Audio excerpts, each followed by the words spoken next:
perkenalkan kami dari kelompok 1.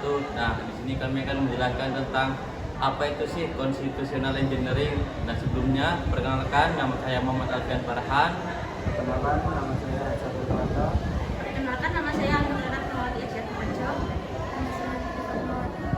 Nama saya Naya Dulkis Azakia.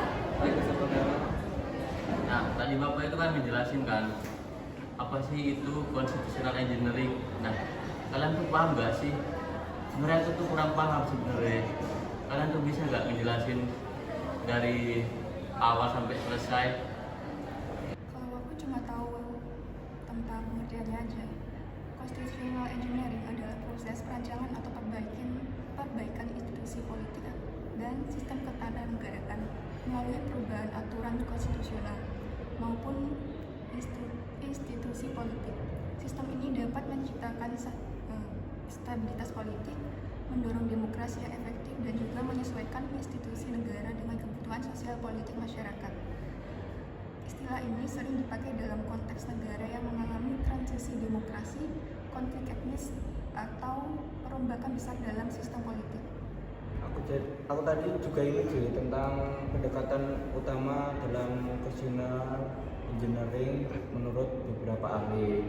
Tapi yang aku tahu itu tentang menurut Aret Ijibert. Menurut Aret Ijibert, seorang ilmuwan politik terkenal dalam bidang demokrasi dan perbandingan sistem pemerintahan.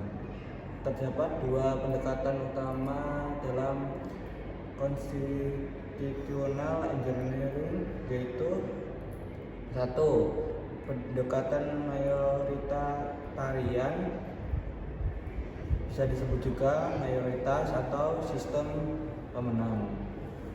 Dapat disebut juga dengan model Westminster.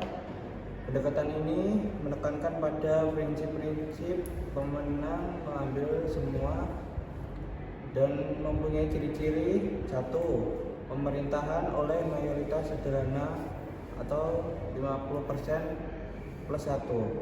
Dua, sistem pemilu first past the post atau distrik tunggal.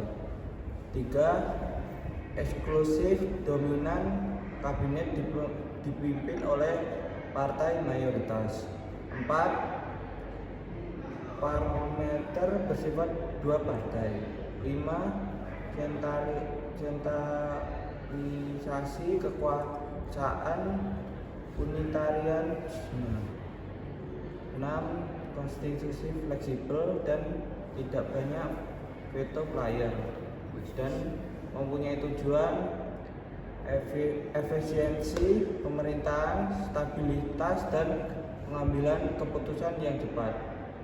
Tadi kan yang dijelasin sama Akil kan dua, kan kurang satu nih. Yaitu yang kedua itu pendekatan konsensus, yaitu pendekatan ini dirancang di negara-negara majemuk atau plural society agar semua kelompok mendapat representasi. Karena negara kita itu menganut sistem pluralistik, maka lebih tepat menggunakan pendekatan konsensus. Untuk ciri-cirinya, yang pertama pemerintahan koalisi besar atau grand coalition. Yang kedua sistem pemilu proporsional atau proportional representation.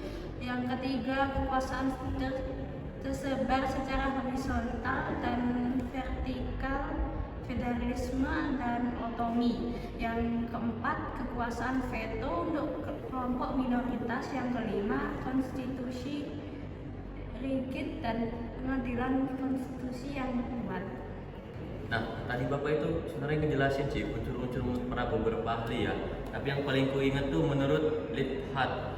Menurut Liphart itu ialah constitutional engineering ialah perancangan institusi politik untuk menciptakan demokrasi yang stabil dan inklusif, khususnya di masyarakat majemuk. Unsur-unsurnya itu meliputi seperti yang pertama itu sistem pemerintahan. Liphart lebih menyarankan sistem parlementer dibandingkan sistem presidensial. Alasannya, sistem parlementer cenderung lebih stabil, fleksibel, dan mampu mendorong kerjasama antar partai dalam bentuk koalisi. Nah, sistem ini juga minimalisir potensi konflik eksekutif, legislatif, dan yudikatif karena kepala pemerintahan berasal dari parlemen. Terus berikutnya ialah dari sistem pemilu nih. Lihat mendukung sistem proporsional representation atau PR. Nah, sistem ini memungkinkan representasi yang lebih adil bagi kelompok minoritas karena kursi dibagi berdasarkan persentase suara, bukan pemenang tunggal. Nah, hal ini mendorong inklusif dan pengakuan terhadap keragaman suara pemilih. Kayak kamu tadi ada yang kurang deh, Vian. Aku ingin menyanggah ya, izin menyanggah ya teman-teman. Jadi ada juga yang ketiga itu namanya adalah struktur negara. Nah, struktur negara ini menganjurkan feodalisme atau desentralisasi kekuasaan. Tujuannya adalah memberikan otonomi kepada daerah atau kelompok-kelompok tertentu agar mereka tidak mengatur urusan internalnya seperti pendidikan, budaya, kebijakan lokal. Nah, hal ini juga mengurangi rasa keterasingan dari kelompok-kelompok minoritas dan memperkuat stabilitas nasional. Ada juga unsur keempat, yaitu adalah sistem partai. Nah, pertama di sini ada Liphart, mendukung sistem multipartai karena telah mencerminkan keberagaman dalam masyarakat. Nah, yang ketiga, ralat guys, yang kedua ada multipartai, memungkinkan kelompok-kelompok kecil memiliki saluran politik formal, bukan hanya menjadi penonton dalam sistem dua partai. Yang ketiga ada koalisi antar partai dalam sistem, tapi dalam sistem ini tuh kayak lebih mungkin terjadi, memperkuat semangat kolaborasi antara semua gitu. Nah, yang terakhir tuh seingatku yang nomor 5 itu kalau nggak salah kayak pemerintahan koalisi gitu, kayak koalisi besar, grand coalition dianggap tuh penting sih bagi constitutional engineering ini di dalam unsurnya.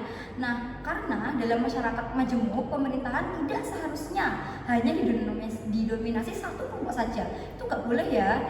Dengan koalisi besar, semua kelompok utama dapat ikut serta dalam pemerintahan dan mengambil suatu keputusan, entah itu keputusan untuk berpolitik atau menentukan pilihan. Itu nggak boleh ya. Ada kayak kamu wajib nih kayak gini, kamu wajib nih kayak gitu, itu nggak bisa. Jadi kita semua punya hak untuk berpendapat dan kita punya hak untuk bersuara. Nah, di nomor 3 ini ada membangun kepercayaan antar kelompok dan mencegah marginalisasi. Nah, jadi itu buat pencegahan ya, biar tidak ada klub antara suatu suku atau satu dengan suku lainnya, satu kelompok dengan kelompok lainnya, entah itu dari perbedaan manapun, itu nggak boleh. Itu unsur yang aku ingat. Setahu ya Vian, mungkin ada yang ingin menyanggah atau menambahi? Ya, secara sederhana, constitutional engineering itu bertujuan untuk merancang sistem politik melalui konstitusi agar negara berjalan lebih stabil, adil, dan demokratis. Terus seperti menciptakan stabilitas politik supaya tidak terjadi konflik antar lembaga-lembaga negara. Terus ada lagi menjamin demokrasi yang representatif, di mana semua kelompok masyarakat termasuk minoritas tuh mendapat perwakilan yang adil. Terus ada lagi mengelola keberagaman terutama di negara seperti Indonesia yang punya banyak suku dan agama dan lain-lainnya. Terus yang terakhir ada menjaga akuntabilitas dan keseimbangan kekuasaan supaya tidak ada lembaga yang terlalu dominan. Jadi ya, constitutional engineering itu bukan sekedar soal aturan hukum, tapi bagaimana negara bisa diatur melalui lembaga-lembaga yang adil dan kuat dan stabil. Baik, di sini saya akan menjelaskan beberapa contoh dari constitutional engineering. Jadi di sini contoh-contohnya ada pada amandemen Undang-Undang Dasar 1945 di tahun 1999 sampai 2002. Ini adalah contoh paling besar dari rekayasa konstitusi di Indonesia. Undang-Undang 1945 diubah secara menyeluruh untuk satu, membatasi kekuasaan presiden termasuk masa jabatan dan wewenang legislasinya. Dua, membentuk lembaga negara baru seperti MK, KY untuk checks dan balance serta independensi peradilan. Tiga, menerapkan sistem bikameral dengan DPR dan DPD. Yang keempat, menguatkan desentralisasi dan otonomi daerah untuk pelayanan publik yang lebih dekat. 5. Memperluas jaminan hak asasi manusia atau HAM dalam konstitusi. Pembentukan MK sebagai hasil amandemen Undang-Undang Dasar 1945, MK didirikan untuk menguji undang-undang menyelesaikan sengketa antar lembaga, memutuskan pembubaran partai politik, dan menangani perselisihan hasil pemilu. Perannya sebagai pengawal konstitusi sangat penting untuk menegakkan supremasi konstitusi. Perubahan sistem pemilu, misalnya presidensial threshold, aturan seperti presidensial threshold atau ambang batas pencalonan presiden juga dianggap sebagai rekayasa konstitusi karena mempengaruhi dinamika politik dan demokrasi. Meskipun bukan perubahan langsung pada Undang-Undang Dasar 1945, putusan MK yang bersifat open legal policy, terkadang putusan MK dapat menjadi bentuk rekayasa konstitusi karena memberikan arahan atau pedoman kepada DPR dan pemerintah untuk mengubah undang-undang, mendorong perbaikan sistem hukum dan politik sesuai dengan semangat konstitusi.